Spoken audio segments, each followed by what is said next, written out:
कोटा के बाद रुख करेंगे दौसा से आ रही बड़ी खबर का, जहां ट्रेनी सब इंस्पेक्टर की आत्महत्या की खबर सामने आ रही है। परीक्षा रद्द होने के चलते ये ट्रेनी सब इंस्पेक्टर जो कि अवसाद में था, मालगाड़ी की चपेट में आने से मौत हुई और भरतपुर के बलवंतगढ़ का निवासी बताया जा रहा है ये मृतक।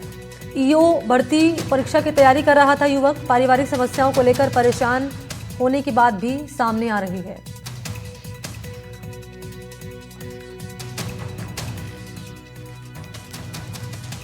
तो दौसा से बड़ी खबर, ट्रेनी सब इंस्पेक्टर के सुसाइड से जुड़ी हुई। परीक्षा रद्द होने के चलते ये युवक अवसाद में था, मालगाड़ी की चपेट में आने से इसकी मौत हो गई। भरतपुर के बलवंतगढ़ का निवासी बताया जा रहा है। ईओ भर्ती परीक्षा की तैयारी कर रहा था और बताया ये भी जा रहा है कि पारिवारिक समस्याओं को लेकर ये परेशान था।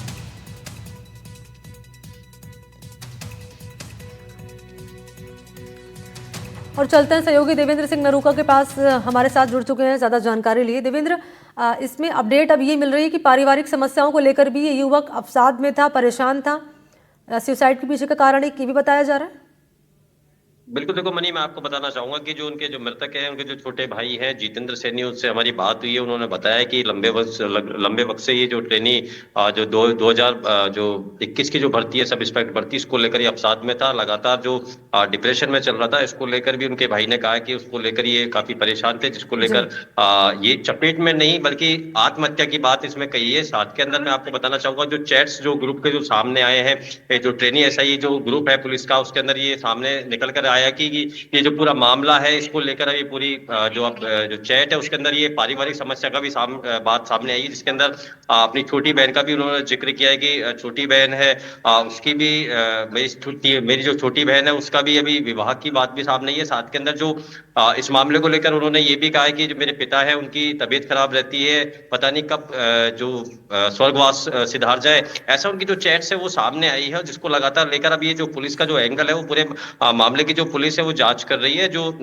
जीआरपी एसएचओ है रमन लाल, उनसे हमारी बात हुई, उन्होंने जानकारी देते हुए बताया कि इस मामले को लेकर जो सूचना है वो स्टेशन मास्टर ने दी थी। बीती रात 9:30 बजे का अज्ञात जो मालगाड़ी उसकी ट्रेन की चपेट में आने से जड़ाव फाटक पर ये जो ट्रेनी एसआई है इसकी मौत हुई है, जिसकी अब जो डेड बॉडी है वो जिला अस्पताल के अंदर रखी हुई है। पुलिस है अब वो पूरे मामले की गहनता से जांच करे। जो परिजन है वो भी पहुंच गए हैं। ये जो ट्रेनी एसआई है राजेंद्र सैनी, ये भरतपुर के बलवंतगढ़ के बुसावर का निवासी बताया जा रहा है। उम्र इसकी 30 वर्ष बताई जा रही है, जो काफी अवसाद में था ट्रेनी सब इंस्पेक्टर भर्ती को लेकर। और ये धौलपुर के अंदर यहाँ पर जो ट्रेनिंग की थी और ट्रेनी एसआई था, वहां पोस्टेड धौलपुर बताया गया। फिलहाल जो पुलिस है वो हर एंगल से भी फिलहाल जांच में जुटी हुई है। जी मनी, ये बताइए देवेंद्र, क्योंकि मालगाड़ी की चपेट में आने से मौत की बात भी सामने आ रही है जैसे कि आप बता रहे हैं, कोई अब तक फुटेज सामने आया है कि अगर सुसाइड जैसा कदम उठाया गया है किसी वजह के चलते, पारिवारिक वजह है और अवसाद में भी चल रहा था ये युवक, ताकि क्लियर हो पाए कि आखिर सुसाइड किया गया या फिर कुछ और कारण भी हो सकते हैं इसके पीछे?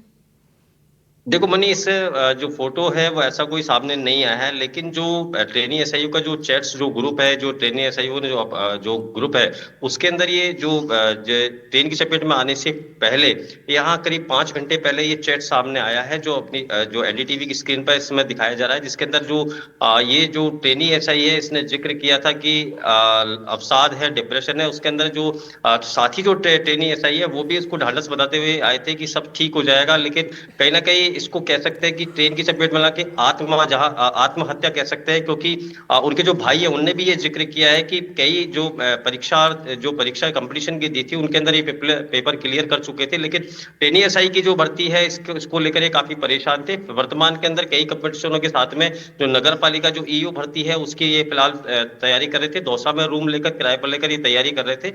अब इसको कह सकता है कि जब पुलिस इस पूरे मामले की जांच करेगी, आत्महत्या है या कोई हादसा है, ये तो अभी पुलिस जांच के बाद होगा, लेकिन जो प्रथम दृष्टया जो सामने आ रहा है, जो परिजनों का भी कहना है कि ये आत्महत्या है। जी ठीक है, शुक्रिया आपका देवेंद्र, तमाम जानकारी देने के लिए धन्यवाद। और आगे बढ़ लेते हैं। जयपुर की मुख्य